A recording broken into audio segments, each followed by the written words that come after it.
Excellence is one and only center in the state of Gujarat, which is dedicated to wildlife research and conservation. Along with the exclusive wildlife research and conservation, our center is also engaged in offering the academic courses like PhD in wildlife sciences, PhD in zoology.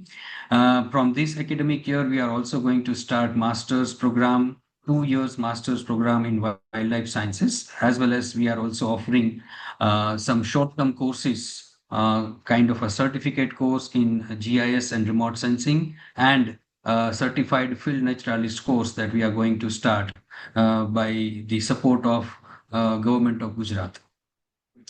So this objective of this webinar series mainly is to guide our students, those who would like to pursue their career in the field of wildlife sciences. And it is like passion of many of us. Wildlife is passion of many of us.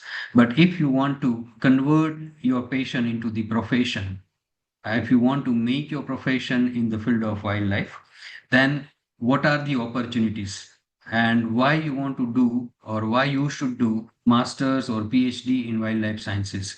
So this is the main objective of this webinar series, and that is why in this webinar series we are inviting the professionals from different areas of the wildlife and conservation field. We are inviting a young PhD student, inviting a senior professor in the field of wildlife science. We are also having one webinar from the scientist, one webinar from the wildlife consultant. So, like this is arena of different field, which is very important for the students to know that what are different parts, what are different areas of the research and conservation, and what are different areas where they can go and they can build their profession, where they can go and study. So this is all the information is going to share with you in this series of webinar. Uh, Among this entire series of webinar, this is the first series. This is the first lecture, first webinar going to be delivered by Mr. Akshit Suthar, who is from the Clemson University of South Carolina of USA. Basically, Akshit is from our state, Gujarat. He's a Gujarati boy, and he's doing his PhD over there. So, the moderator of our webinar, Sakhi, will introduce Akshit, and then she will also invite Akshit. But before that, I again want to congratulate Dr. Shabnam for organizing this webinar successfully. And I hope that all the participants, those who are attending this webinar, they will keep attending the following up sessions from different professionals in the field of wildlife. So I would really wish you all the best for your future career. And again, on behalf of the Bhakta Kavi Narsi Mehta University, on behalf of our Honorable Vice Chancellor, Professor Pratap Singh Chauhan, and the Center of Excellence for Wildlife and Conservation Studies, I would like to welcome you all for this webinar series. Thank you. Thank you very much. Thank you very much, Dr. Nishit. Now I would like to introduce our speaker for today, um, Akshit Suthar. Mr. Akshit is a wildlife biologist and a PhD student at Clemson University, USA. He is a passionate wildlifer with special interest in avian ecology. He received his Bachelor of Science in Chemistry from Gujarat University and his Master of Science in Environmental Science from KSKV Kutch University, where he conducted a pioneering study on the avifauna of the hilly thorn forest of central Kutch. His passion and research interest in avian ecology brought him to Clemson University. Currently, he is working on quantifying waterbird habitat relation with antebellum rice field using unmanned aerial vehicle UAS and autonomous recording units ARUS in coastal South Carolina with Dr. Jim Anderson and supported by the James C. Kennedy Waterfowl and Wetland Conservation Center Fellowship and Graduate Research in Assistantships. Thank you very much, everyone. Now, I would like to invite Mr. Akshit Sudhar to start his talk.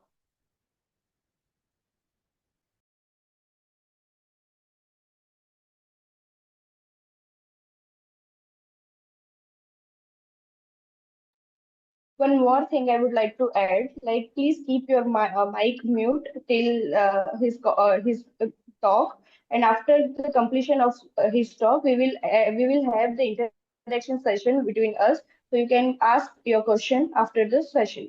Thank you very much. Yeah, thank you so much, Saki, for introduction. And thank you so much, Dr. Daraya and Dr. Sayed, for organizing this webinar series. So welcome, everyone. Thanks to the Center for Excellence for Wildlife and Conservation Studies at Bank Kavi Narsi Mehta University, India, for inviting me to speak in this webinar series. My name is Akshit Suthar, and I am a PhD candidate at Clemson University in South Carolina, US. My work focuses on wetlands and water birds, integrating emerging technologies to answer ecological questions and applied conservation. Today, I am going to talk about how an interest in wildlife can slowly become professional career. I will share my professional journey, some lessons I learned from India and US, and useful skills, graduate school pathways, grants, and practical steps. So, before beginning, let me introduce the Clemson University, which is a leading public university in the heart of South Carolina, US, which is a top 25 public university in 2024 and located in Clemson town. We have global communities. It's welcoming over 100 countries students, class academic research and hands-on learning, and vibrant campus culture. We have 24,000 plus students from 50 different states of the United States and also 100 plus countries. The university founded in 1889. Motto was knowledge changing everything. So that's about the university. This is the center where we work. It's called the James C. Kennedy Waterfowl and Wetlands Conservation Center. And this center is dedicated for wetlands and waterfowl research in coastal South Carolina and particularly in Atlantic Flyway. So we have a huge team here, and you can see the all biologists, directors, and the PhD and master students here. So the first photograph is Dr. Jim Anderson. He's a director of James C. Kennedy Waterfowl and Wetlands Conservation Center and the Baruch Institute of Coastal Ecology and Forest Science. And these all other students and the biologists are working on the different aspects of the wetlands. Our vision is lead in science outreach to sustain waterfowl and wetlands of South Atlantic coastal ecosystem and other wetland ecosystems, and train future waterfowl and wetland ecologists and managers. So that's our vision, and based on this vision, we are training the future biologists here. Before starting, why this conservation matter? So this conversation matter because many students love wildlife, but they do not know and they do not always see a clear path for interest and to the career. Passion is very important, and this is like a beginning. You have to be passionate about something. The curiosity, the field observation, bird watching, photography, and love for nature can start the journey. But the passion alone is not enough. We also need directions, skills, mentors, and opportunities. A career is usually not built in one big steps. It grows throughout many small steps. For example, volunteering, learning species identification, helping in surveying, writing reports, attending workshops, applying for grants, and meeting people. That, that is the main message of today's. Career are built slowly, but they are possible. Wildlife career are changing really rapidly, and the wildlife career it's like it's changing with the technologies. The traditional field skills are very important. We need people who can identify species, understand habitat, collect field data, and work in difficult conditions. But now conservation become problems, and uh, there are more complex problems, coming up with the population increase, climate change, and some other issues. We also need GIS, remote sensing, drone, statistical acoustics monitoring, camera traps, AI tools, and strong communication skills. Today, the most effective conservations are often people who can connect field ecology with the technology, data, and the people. This is a good news for students because there are more entry point into the field. You do not need to fit one narrow definition of the biologist. If you talk about the 10 or 15 or 20 years ago, it was like a very narrow field that you have to work in the field and identify species. But now the things are changing with the technology. So that's a good news for all the new and the young generation. So now I want to shift from the general idea of wildlife career to my own journeys and how I start the journeys. So my route was not straight line. I start with an interest in nature and wildlife while growing up in the small village surrounded by the ponds, farms, and the rivers in the central heart of the Gujarat. My undergraduate degree was in chemistry and was not in the wildlife science. And I had a chemistry degree because the reason was that was the only college nearby my village. So this is the only, the degree I can get. So you can imagine that, the how it was like 15, 16, 17 years ago. And now the things are changing. But luckily, my biology professor at my university, who was taking like a first year and second year biology class, he was very passionate for the wildlife and he was continuously encouraging students to pursue the degree. So this is how at the bachelor degree in chemistry, but at that time, I developed my interest in the wildlife and, conservation field with volunteering and learning with my biology professor. Later, I pursued the master degree in the environmental science from Kutch University. And along the way, I was volunteering and learning the field experience. And that was become very important for my career. Those experience helped me move into research and conservation projects. Eventually, those projects, skills, and connections helped me to reach Clemson University for my PhD.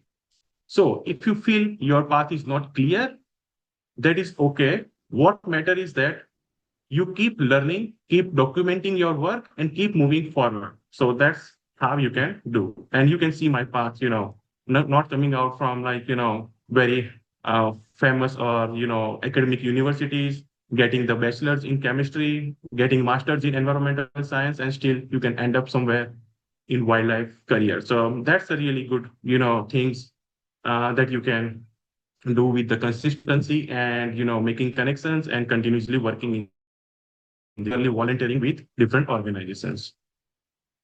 The passion usually start with small moments. It may be the first time that you see the birds closely, the first field trip that change your perspective, or the mentor who gives you a chance or a question that says, stay in your mind for many years. For many of us, the wildlife career do not begin with big project, they begin with a curiosity. And if I talk about my trajectory and how I got passionate about what the opportunity give me, helped me to enter in this field. So here is this all photograph that you can see. So on the top, where I am standing and talking, this is about very first field trip I got during my second year of bachelor in chemistry degree, where we had nature education camp with the WWF India, and they took us to the nearby wetlands. We did a bird watching, and this is how I got interested into the wildlife. And then I was thinking that how I can build my career in this field. Since many of the young students, we just saw the wildlife around into the TV, mostly in the Discoveries and National Geography. And that was the first experience I saw like a different species, different birds. And I know that I learned that, okay, the different species has a different name. It's not like a bluebird or a blackbird or like a sparrow. They have a lot of, other species. So this is what I learned. Then my biology professor understand that I have curiosity and I have passion for wildlife. So he helped me to send in couple of other, forest department training programs. He sent me in a training program, which is for bird rescue and rehabilitation during the Uttarayan Kite Festival. And then when I came back, in the corner, you can see the photograph with the three people. We are trying to treat some animal here. So that's something he helped us to, keep that momentum continuously and encourage me. And here is the middle photograph where I am talking with the school students. And so during my second year of undergraduate bachelor degree, he also encouraged me that whatever I learn, how I can pass to the next generation. Even I was 17-year-old, he was like, you can just go to the different schools in your town and you can talk about wildlife and, bird rescue and rehabilitation and encourage students to, save birds. So this is my first public speaking event. The photograph is there. So this is how I start my, journey from passion to the, profession. So my first lesson, it came from the landscape from India. I work in Kutch with the dryland birds, conservation, education, and the community engagement. I work on sloth bear ecology and human-bear interaction in the Jambugoda wildlife sanctuaries. I was involved in human-crocodile conflict work in the Kheda and Anand district, along with the Baroda districts with the forest department. And I also work on human-leopard conflict in Surat districts. The smooth-coated otter become another important part of my journey, especially the distribution surveys, coaching, mitigation, and outreach helped me to uh, get my the momentum in my career. So here is one lesson that I learned from the otter work is the small local project can open the big doors for you. You don't need to start with a large international project. If the project is well documented, it can become a report, a publications, a conference presentation, and the grant proposal. And that you can see here. At the bottom, there is a one, I'm holding one awards. That is the Otter Oscar Awards I got from the Otter institution in the UK. And on the top that you can see the report, which is supported by the Wildlife Trust of India and the Stop Poaching Fund. And that work on the otters in the Gujarat state helped me to get this all funding. It's also helped me to get here into the US and present my work here in 2017 at American Museum of Natural History in New York. And this is the first documented publication that we publish on otters of Gujarat. So I was just talking like in the small grant proposals and small project can help you to build your career. The wildlife conservation is also about coexistence. That's what I learned being coming from the rural India. The many important conservation challenges happen outside protected areas. The crocodiles may live in the rivers, canals, and village pond. The leopards may use farms, villages, urban edge. The sloth bear may move between forest village and the villages and crop field. The snake often create fear, but awareness and the safe rescue practice can reduce conflict. And when I was like 18-year-old, I set up a small non-profit institution, bringing all my college students together, and we start rescue and rehabilitation work at that time. I'm talking about 2000, and still the institution is running, and we are providing the free service for the rescues and rehabilitation in the Anand district. It is also about uh, people, the good. So, that's the conservation is not all about the science. It's also about the people. The participations of the local community is important. That's all I learned. The good solution must work for both wildlife and the communities. The science is important, but trust, communication, local context, and education are also important. And this is how I dig deeper into the like community-based conservation in, with the different species. And that's how I got my experience.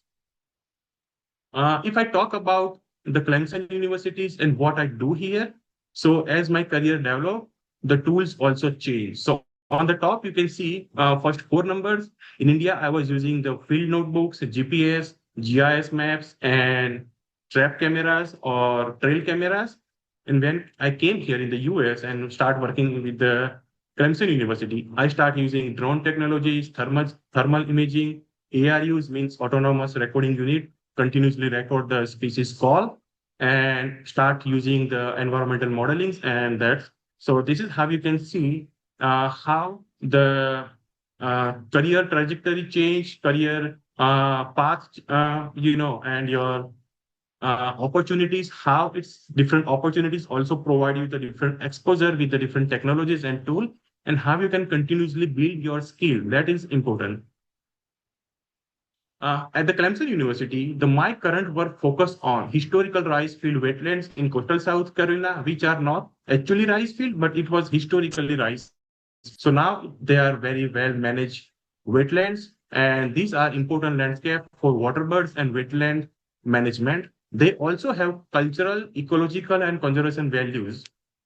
And my research asks how waterbird use these wetlands and how habitat conditions such as water level, open water, vegetation, salinity, and impoundments type affect bird abundance. And this work connect field ecology with the management needs. The goal is to provide information that can help land manager and conservation partners that make help them to make better decision. I'm not going very much deeper into my current project, but here is a 1 minute small videos that I want you to see and what I do. I use the drone for the waterbird surveys. I develop the aerial street projects, and this is how the waterbird looks with the drone images, and they count the waterfowls and identify the species. We design the surveys with the different proper altitude. We find out the threshold with the field experience, and this threshold, the birds are not getting disturbed by drones, and they are busy with their morning breakfast. They are just foraging and also not disturbed by the drone. So this is the methodology we develop. We also integrate the thermal cameras with the color camera, and you can see in the side by side the thermal panel is, you can see the orange heat signature, and other side you can see the water birds, the ducks into the vegetation, and you can see that some birds in the color camera, they are under the vegetation, so you cannot see them, but with the thermal camera you can easily see them. So this is how combining the thermal camera with the color camera help us to improve the detection probability of the species. So this is some methodologies we develop here, and using that for answer the ecological questions.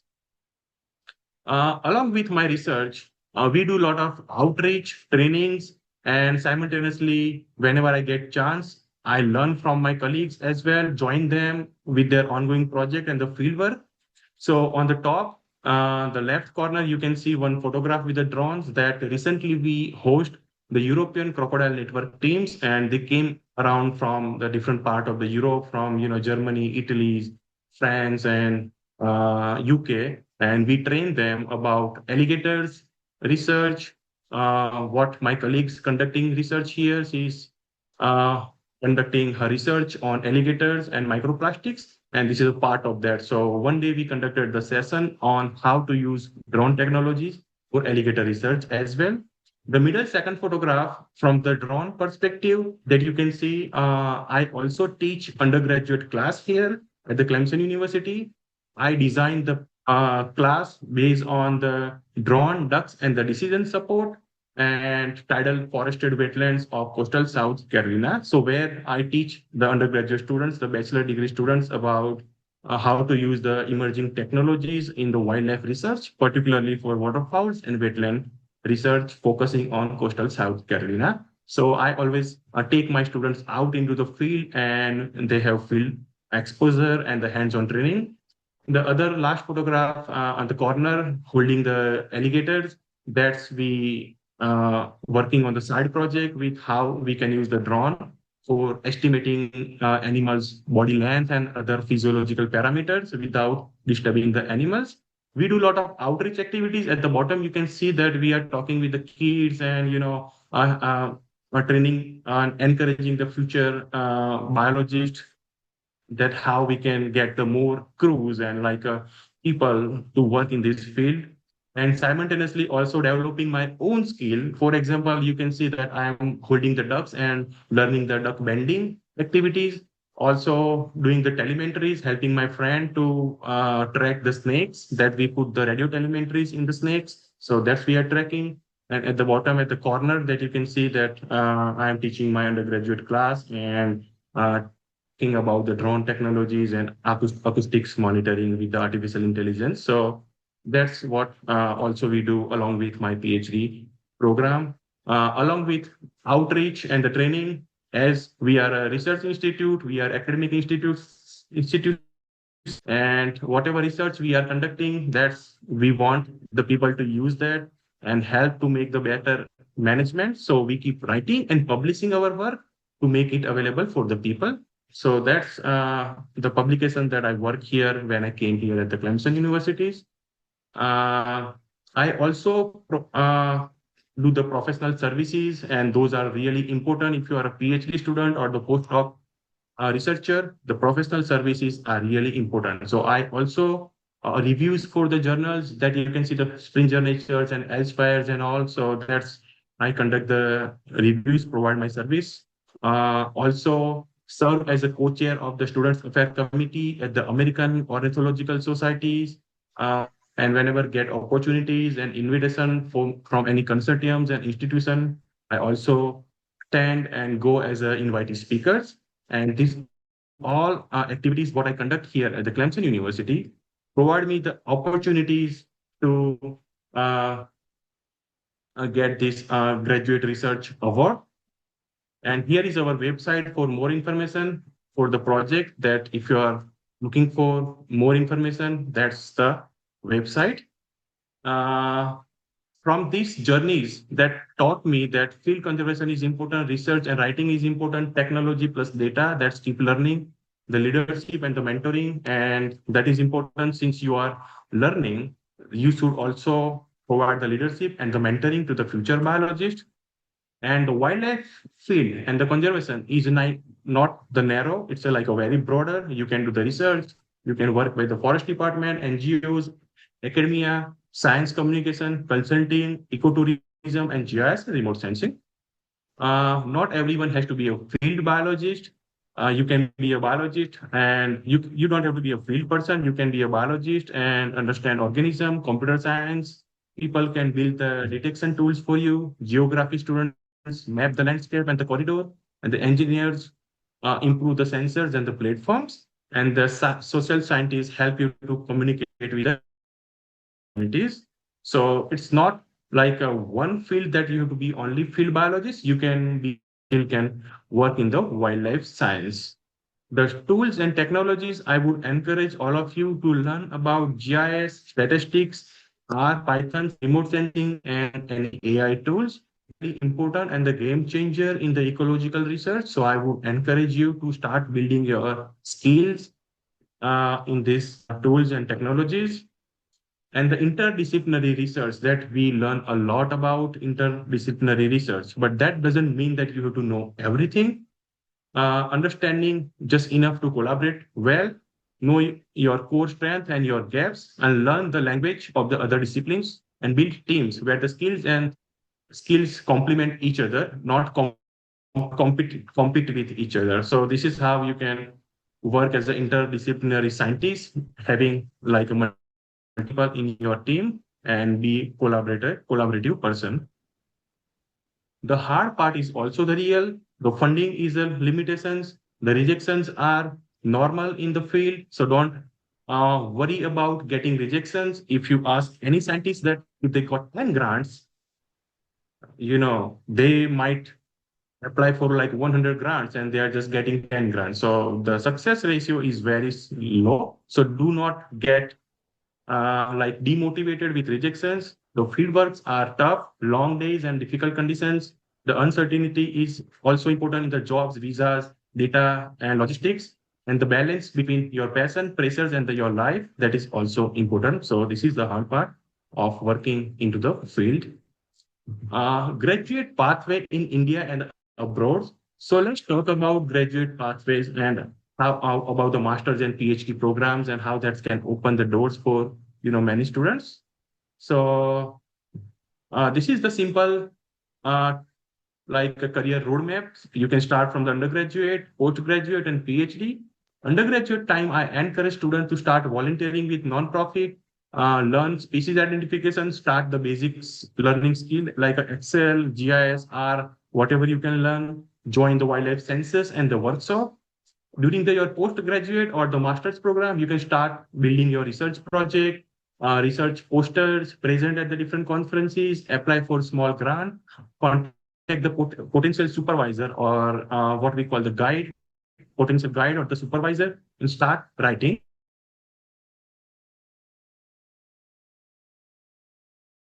PhD level, build collaborations, apply for fellowships, and develop your research identity. And those are really important. So at the different level, what the different things that you can do, this is the roadmap for that. Master's program in India, the students can explore the wildlife science, wildlife biology, ecology, forestry, zoology, environmental science.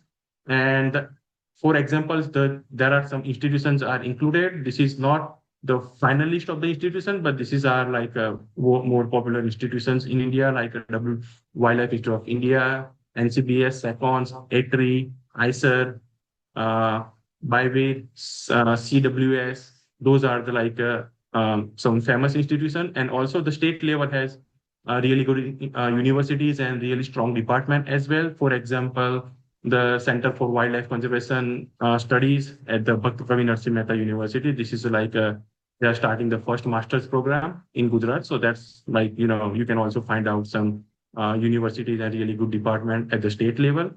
When you choose the program, the prioritize the field training, strong thesis or research project of what you learn like a statistic, GIS, and scientific writing. Talk to the alumni before applying at any universities. Learn up from their experience. Ask about mentorship, funding, field opportunities, and student support. Choose a program that gives the real research experience and not only the coursework. So that's really important if you are planning to build your career in wildlife. If I talk about the PhD pathways, the PhD is not only a degree, it is a training in how to ask and answer the original research questions. For PhD, the advisor fit is extremely important. So advisor means like a guide that's really important for your PhD program. You should understand the mentor's research area, communication style, expectations, and support system. Funding is also important. Clarify the fellowship support, project funding, field cost, and durations of your program. Also think about outputs. For example, are you developing any new methods? Are you going to get any publications, presentations, management, relevance, or a strong PhD foundation usually has three things: a good advisor, a feasible project, and the reliable funding. So that's something that keep in your mind. That's when you choose the PhD program. If you are planning to study abroad, particularly in US, especially, the process is often different from the India or some other countries around the world. The many wildlife graduate students enter throughout the professor's lab and the funded assistantship. So for example, the professor hire the students and they let the university know that I need that student and I am gonna hire the student for my project. So mostly abroad, the professor have funding available, they have project available, and they hire the student for that project, complete this project. So simultaneously, the professor get their project done, and some students can get their PhD degree as well. So funding may comes throughout research assistantship, teaching assistantship, and the fellowship. So if you are studying abroad, you always get some kind of support, for example, like a small amount of the salary and the support in the form of fellowship, research, and teaching assistantship. So that's important. The professor look for students whose interest, skills, and experience match their lab and the project needs.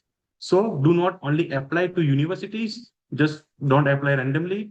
Identify professor, check their website, check their interest, read about their work, and email them professionally. Concise, specific email is much stronger than long generic message. And that's we will talk about that. But here is some universities globally that provide a really good and PhD program. But this is not the finalist. There are really amazing, great universities. But whenever you apply for any universities, just make sure they are in the top universities. For example, if I'm talking about the US, if you are applying for any R1 universities, so R1 universities means they are top standard research universities, and this is the R1, R2, R3. This is the grade the provided by the federal government, and they decide at the federal level, at the central level. So this is how you can choose the universities, particularly Talking about US, R1 universities are better. They have always funding availability. They always provide good field exposure and research opportunities. The best website where how to find out the programs abroad or in India. So here is some best website, the Texas A&M Wildlife Job Board. Just keep looking for that. Ecolor else list serves conservation job boards, the Wildlife Society Career Center, Society for Conservation Biology Job, Ecological Society of America, Find PhD and Find Masters. Those are really good, website that you can always look. And my advice is to check them regularly, not only when you urgently need something. Opportunities open and close really quickly. Also follow the lab, societies and researchers, their social medias, LinkedIn, for example, LinkedIn, Facebook, or some other medium. If you can connect with them, try to connect. If not, then just keep checking this website, because sometimes the researchers, scientists, and professors post the vacancies on their social media as well. So yeah, those are really important to finding the PhD or master's program or postdoc program abroad. How to email potential advisor. This is really important because we think we write a lot of things that would be helpful, but just imagine being a professor, how many emails you are getting. Even just being like a PhD student or PhD candidate or postdoc fellow, how many emails you are getting. So it's really important that how you write the email. Keep the email short, professional, and specific. Start with who are you, and what you're currently studying or doing, then explain why their lab fits your interest, mention one or two relevant skills or expertise, ask politely if they have opportunities for graduate students. Graduate students, when I talk about in the US context, it's like a master's and PhD, both considered as a graduate student. So that's graduate students or research assistantship. Attach your CV, avoid generic copy paste email, very long life stories or spelling errors, and emails that shows no connections to their research, and just try to avoid this all things. Also, avoid asking only about fundings before expanding and making connections with them. Personalized, concise email is usually much better than long generic email, and I will talk about that. Here is the example. Before sending an email, read the professor's website at least one or two times. Read their, at least couple of recent research paper. This help you to write a specific message mentioning your degrees, interest, and relevant experience. Attach a clear CV as we discussed in the PDF form. Use the clear subject line. Here I provide the one example, like a to the professor of the university. The subject is prospective student interested in wetland ecology or wildlife ecology or carnivorous ecological research. You can always say like, dear XYZ professor, my name is this, and I am currently at here with these universities. I am pursuing my bachelor degree or master degree and looking for PhD opportunities abroad. I am very interested in your work on what kind of work. That's if you read the research paper or check their website or check their student's profile.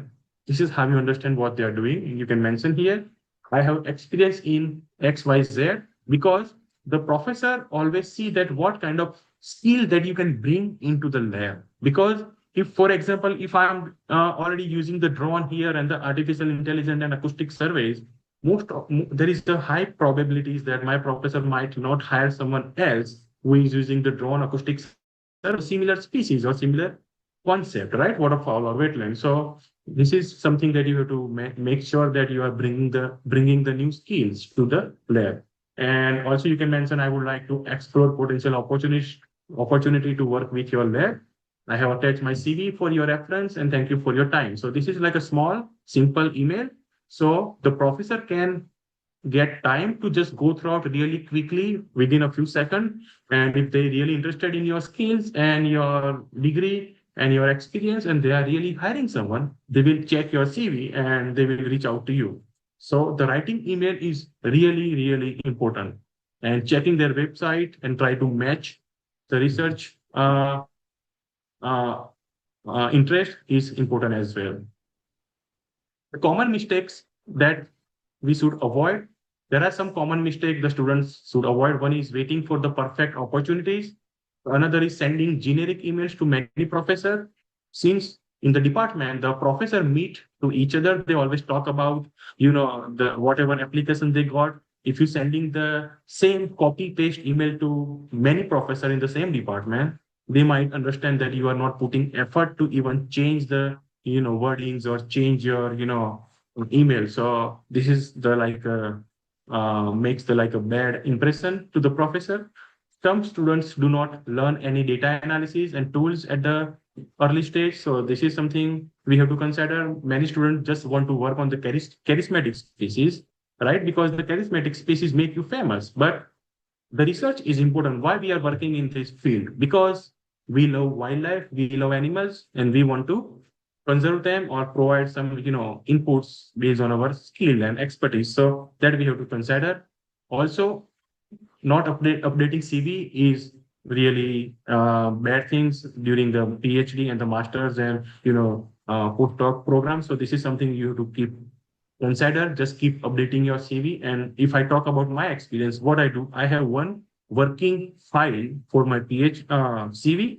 So if I go to the any conferences, I always come back and enter the citation in my CV. So it's just like I have to write down 2-3 lines only. I don't have to write down a lot because once someone asks you for your updated CV at that time, you forget a lot of things. You miss really good things that you've done. So that's important to just keep updating your CV. Small grants are really important. So please keep applying for the small grant. This is really important. And if you talk about India, the Habitat Trust, sorry? Okay. Habitat Trust grant, WWF India Small Grant Program, Wildlife Trust of India Rapid Response Grant, Prakriti Research Fellowship, and State Department and the local NGOs and the university grant. If you talk about globally, there are a lot of species-specific grant, but I'm talking about some grant like a Ruffer Small Grant, Mohammed bin Zayed Species Conservation Fund, IdeaWide for the equipments, Conservation Leadership Program for the Future Conservation Award for like a critically endangered species, Society of Wetland Scientists, Student Research Grant, American Ornithological Society, the Student Research Grant. So those are really important and keep applying for them. Always verify their current eligibility, deadlines, the amount and the application rules and the official website. So just keep checking their deadlines and keep applying. The turn challenges into the progress. Many students face challenges, but each challenges can be turned into a next step. If you have no experience, volunteer or help with surveys. If you have no fundings, apply for small grant or local support. If you have no networks, attend talks, ask questions into the conferences or meetings, join societies, become a member, and email people politely. If you have no confidence, practice your presentation writing repeatedly to improve your writing skill. Confidence comes from doing, not from waiting. So what feels small today may become important later. So that's something just we have to consider. Do not sit down with problems. Just keep working. The consistency is important. Here is the 90 days action plan for the students. If anyone want to build their careers and want to work in the wildlife, this is some really good exercise that you can do. I want you to leave students with practical 90 days action plan. In the first 30 days, maybe you can choose one focal species or habitat, update your CV and email one mentor or professor. In the next 30 days, you can voluntarily join some ongoing project, learn one small skills like a GIS or Excel or data entry or data analysis. Also read 5 to 10 research paper. Those are important. Just keep reading.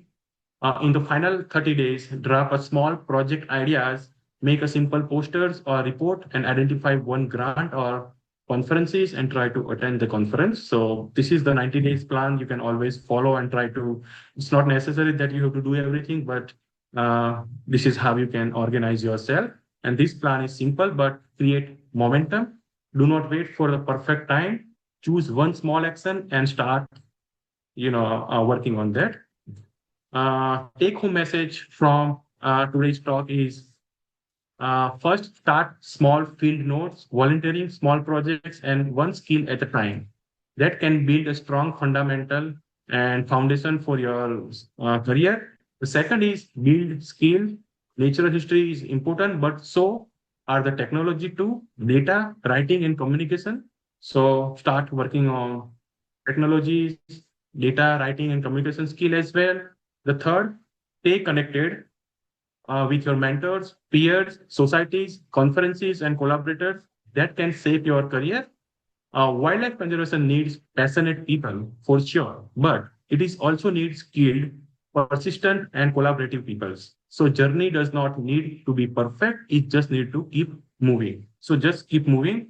Do not wait for the perfect time, and that's the take-home message. Thank you very much for listening, and I hope this talk will help you to see that the wildlife conservation has many pathways and opportunities. Again, I would like to thanks the Center of Excellence for Wildlife and Conservation Studies for inviting me, Dr. Nishit Daraya and Dr. Sabnam Sayyed, and I would happy to take any questions. Please also feel free to contact me by my emails or phone number, WhatsApp, if you have any questions later. Thank you so much. Thank you very much, Mr. Rakshit. Now it's an open forum. If you have any questions, you can directly ask to the Akshit sir.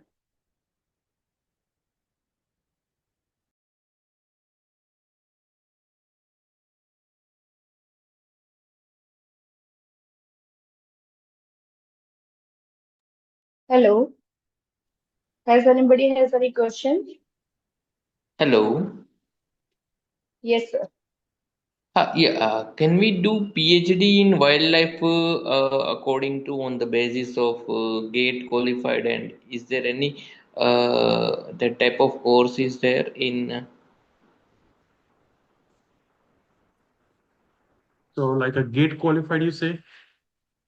yes, on the Yeah. basis So, of yeah, if I'm talking about the particularly US, the PhD work differently. So, for example, you don't have to go to throughout the master's program. If you have the bachelor degree, and if you feel that okay, you are ready for the PhD program, from the bachelor degree you can always go for the PhD, right? So this is how the PhD work. You don't have to go throughout a bachelor's, then master's, and then PhD, right? So that's a really good opportunities abroad that after the bachelor degree, you can always go for the master degree, a PhD programs. Also, the good thing is in the abroad, you can always change your discipline and the major. So for example, if you have uh, bachelor's in chemistry, and if you're still interested in the wildlife, you can always get your master's in wildlife or your master's in the wildlife. So this is the really important things what I learned. If I talk about myself, after the bachelor in chemistry, I took a break because I always wanted to go for wildlife, but there were no opportunities in India that how after the chemistry I can go into the wildlife. Luckily, I was working on the sloth bear project. At that time, the woman scientist uh, for whom I was working, she told me that uh, try to go for environmental science because after the chemistry, there is a only path that you can enter into the wildlife is, the environmental science. So that was the some drawback, while working in India. But abroad, you can always after your bachelor degree or after your postgraduate master degree from any field, you can always enter into the wildlife. Does I answer your question right? yeah, is there any courses in Center of Excellence at Bhakt Kavi Narsi Mehta? My question to Dr. Sabnam that is there Okay. any course? Hello. Yes, sir. So, uh, right. Ma'am, your voice is not. Hello, ma'am. We cannot hear you properly. Yeah. First, wildlife. So by the June, we will Okay, Your just a voice is second. Just a sec. Am I audible now? Am I yes, audible now clearly? clearly, clearly. Am I audible now? Okay. So, so by this year, we are about to start MSc in Wildlife Sciences in Center of Excellence for Wildlife and Conservation Studies. We are about to start with 10 seats. So by June 2026, we will start our admissions, and we will follow. You have to follow our social media and websites for further details. And direct PhD, Along is with there that, any? we have Or also different. Yes, of course, we have two guides recently. So you can also have your PhD program under Dr. Nishit Daraya, sir. okay, okay, okay, okay, okay. Thank you. Yeah. I just want to add, Mr. Paras, in universities in India now they are organizing PhD entrance test. So if you have not cleared your GSLET or state level examination or UGC NET or CSIR NET or Okay, any these kind of competitive exams, you can directly appear into the university PhD entrance test, which is known as a university PAT. Once you okay, clear the university PAT, you can directly take the admission in the okay, PhD programs. And for PhD in wildlife sciences, our university is the only university in the state who are offering PhD in wildlife sciences, and we yes, have around 3 to 4 research guides in the PhD in wildlife sciences. okay, okay. Okay, sir. I will definitely approach this Sure. course after Yeah. this webinar, sir. Thank you. Thank you, sir. Thank you very much. So some of the participants have question in the chat books. You can have a look. Joseph Yeah. So Roman has some questions, and Saloni has some questions. yeah. So let me start with first question, Dr. Alok. That's the first question, right?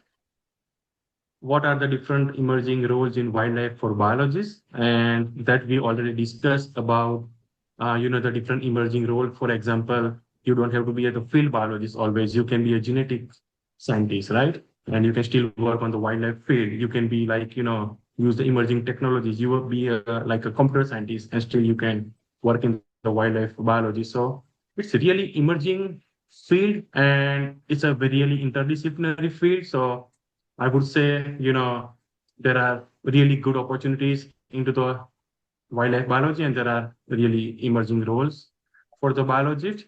So just the thing is just keep learning and keep improving your skill. That's the important thing. The next, let me go. Okay, Joseph, as you know, I am at the create CV and applying for seasonal position stage at the 90 days plan. What do you think for job that are loosely related to the wildlife field, like jobs that use GIS? I heard about some job using GIS working for the city in utilities or intensive at water treatments.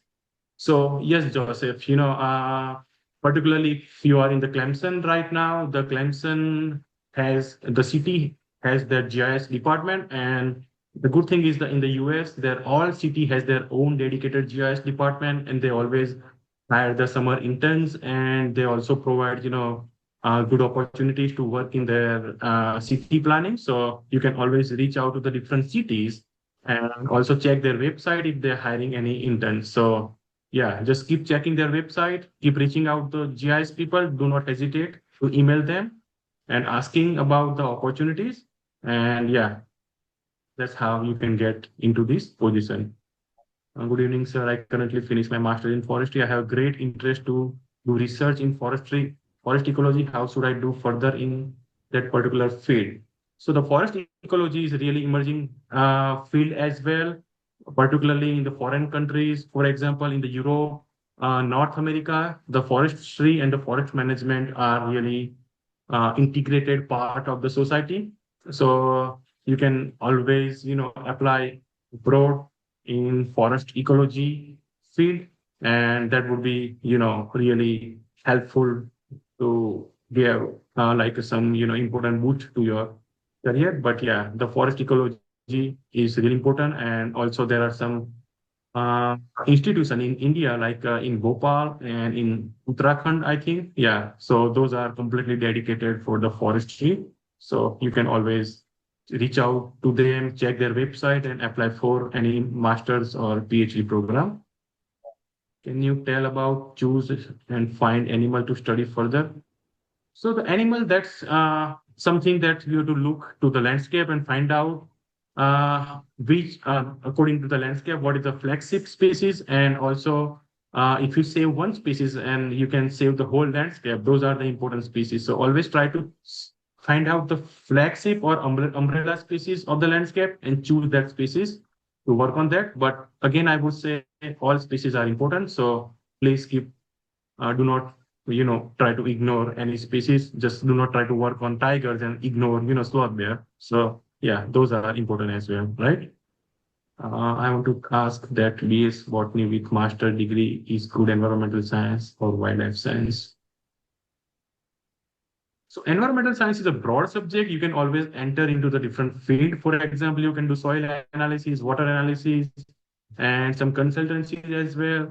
The wildlife science, that you work on wildlife always, so it's like a more dedicated to the wildlife. So it's depend on your future goal. If you want to still explore the multiple interdisciplinary, I would say environmental science would help you to find out your interest. And if you already decide that you love wildlife and you want to work in the wildlife, right? If you are ready for long hour field work, harsh condition field work, and keep writing grants and getting, publications out. If you're ready for that academic and research and field, then the wildlife science is good as well.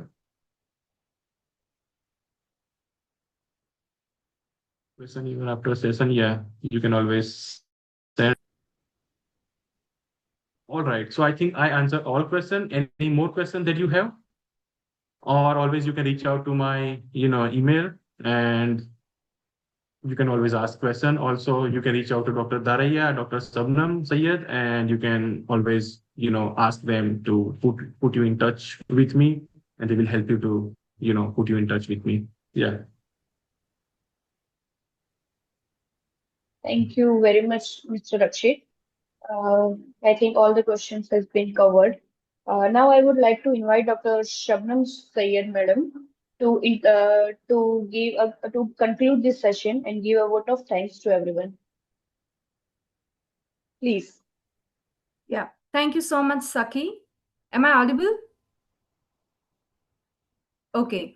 So Yes. first of all, thank you so much for this wonderful session, Akshit. I would definitely like to summarize your session. So you have started your session with how the wildlife career is changing now with the change in the ecology, habitats, and climate change. So according to your session, you have emphasized that we need to now correlate field ecology with technical assistance and data science. After that, you have started your journey, and you have shared about your journey that you have started as a BSc chemistry and how you have reached to field of wildlife, and you have reached to this stage. Then you have also shared that how the first interaction of wildlife is always very important in anyone's life when they follow their passion, and nature education camps and bird watching are playing very important role in all of us like yours. Then you have also started explaining about your awareness journeys and coexistence initiatives that you have took after your masters, and how then you have shifted your career in a professional journey, and you have approached to USA, and how you have got your PhD candidature. Along with that, you have also shared with us very important inputs that how to approach any university, how to approach any professor, and how to go professionally, which is very important, and how to make yourself impactful so that anyone can have trust in your ideas and in your project. Also, you have emphasized that we don't need a big branded project, big money project, but you can have a very important species and a very important issue in your mind, and you can have a very good trust in yourself, and you can pitch for your project, and you can get your project. In the case of yours, you have done it with OTA. So secondly, you have also lastly, you have also shared your work that you are doing in your at your university, that about the wetland conservation and management, that how you are using drone technology, thermal cameras, and you are incorporating the modern technologies along with the traditional field observations. So thank you so much, Akshit. Along with that, I would also like to share everyone that we are having almost 75 participants right now from different states like Odisha to Tamil Nadu to West Bengal to Odisha. Um, Also, we are also having different international students like from Sri Lanka and from Nigeria. So I also thank all the participants from all over the across the country and all over the world to make our webinar very successful. Thank you so much once again. And again, I would like to share that we are about to start our master course in Center of Excellence for Wildlife and Conservation Studies. Please follow our website and social media that will post time to time about the registration and about the admission things. You can also get our phone numbers and email addresses from this chat box, so that you can also contact us personally. And we are very happy to help you, and we will always encourage any kind of queries. Thank you so much. Yeah, thank you. Thank you very much, everyone. I just have one request to everyone. Like, can you please turn on your camera so we can have a group picture together?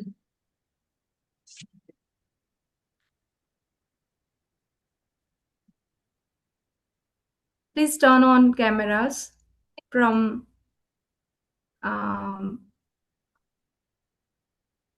all the accounts.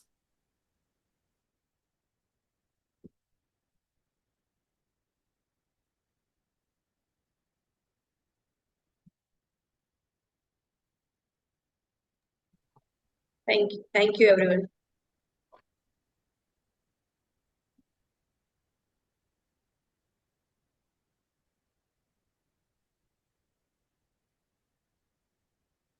We have a gallery view, no?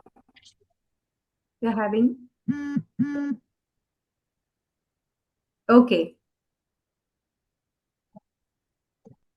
Hello, Ravi bhai. Thank you. Bye bye.